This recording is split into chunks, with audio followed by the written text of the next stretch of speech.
Hello everyone. तो आज हम लोग स्टार्ट करने जा रहे हैं from the sedimentary rocks. Now the sedimentary rocks they are the most widespread rocks on earth. They are formed by solidification of the sediments of the original igneous or metamorphic or another sedimentary rocks. तो जो sedimentary rocks हैं ये कैसे बनती हैं? ये बनती हैं by solidification of the sediments. काफ़ी सारे sediments जब एक जगह पे पाइल अप होके सॉलिडिफाई होके एक रॉक बनाते हैं तो सेडिमेंट्री रॉक बनती है. तो सेडिमेंट्री रॉक किससे बन सकती है?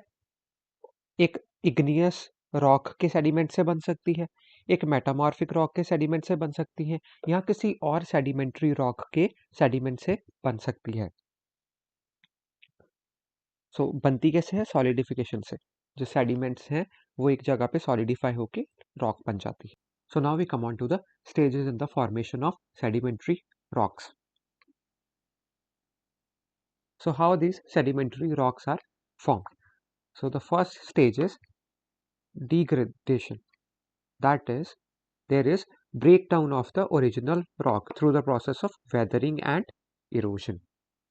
First there is degradation. अब degradation हो गया तो वो जो particles हैं छोटे छोटे उनका transportation होगा.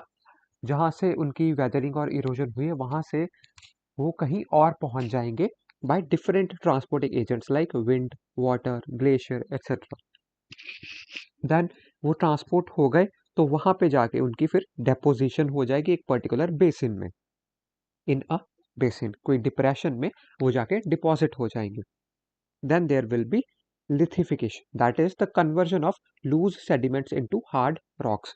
कंपैक्शन और सीमेंटेशन होगी जिससे उन रॉक्स की लिथिफिकेशन होगी.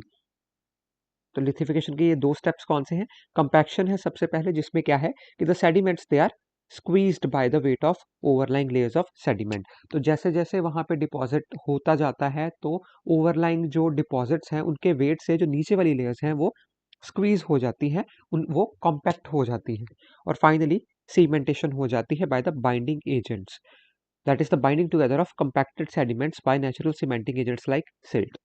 तो अल्टीमेटली सिल्ट जो उनके बीच में बाइंडिंग एजेंट का काम करता है और कॉम्पैक्ट होती होती साथ में सीमेंटेशन होती जाती है और वो हार्ड रॉक्स की शेप ले लेती हैं. So these are the 4 steps for the formation of sedimentary rocks. Diagram में हम लोग देखें तो सबसे पहले इरोजन हुआ. इरोजन होके उनकी ट्रांसपोर्टेशन होगी, एक बेसिन में जाके वो डिपॉजिट होते गए ऊपर वाली लेयर्स का वेट आता गया. ऐसे फर्दर डेपोजिशन होती गई. अल्टीमेटली विद टाइम वहाँ पे कंपैक्शन होती जाएगी, वो कॉम्पैक्ट होता जाएगा और सीमेंटिंग एजेंट से उनकी सीमेंटेशन होके पर्टिकुलर टाइप की रॉक वहाँ पे सेडिमेंट्री रॉक जो है वो बन जाएगी. So this is how the sedimentary rocks are formed and we can see this pictures. तो ये जो माउंटेन्स हैं, फॉर एग्जांपल हिमालयास हैं, दे आर वहाँ पे sedimentary rocks they are abundant. तो ऐसे पहाड़ों में ऐसी sedimentary rocks are very common to be observed. और ये कुछ एग्जांपल्स हैं ऑफ सेडिमेंट्री रॉक्स. तो इनमें आप लोग देख सकते हो कि ये सेडिमेंट्स की लेयर्स हैं. लेयर्स की फॉर्म में ये डेपोजिशन हुई है. जो ये लाइंस पत्थरों पे रॉक्स पे दिखती हैं, तो these were the these separate layer जो कॉम्पैक्ट होती गई, सीमेंटेशन होती गई और लेयर के ऊपर लेयर ऐसे लेयर लेयर बनती गई ऊपर ऊपर ऊपर और रॉक फाइनली बन गई.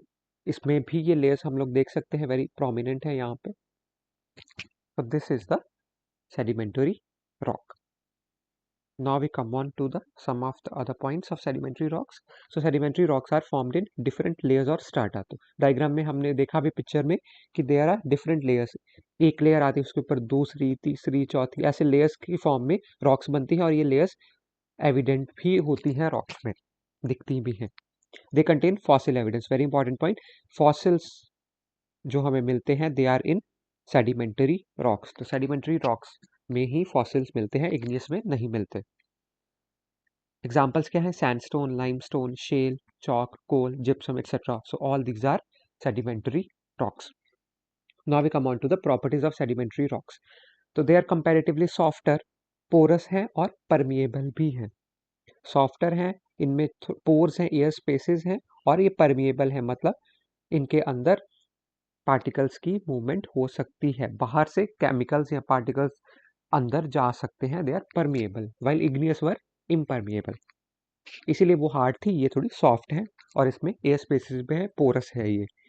It is made up of minute particles of various shapes and sizes, जो हमने अभी पढ़ा कि सेडिमेंट्स आते हैं, डिपॉजिट होते जाते हैं, तो it is made up of small particles of various shapes and sizes. They have horizontally arranged layers.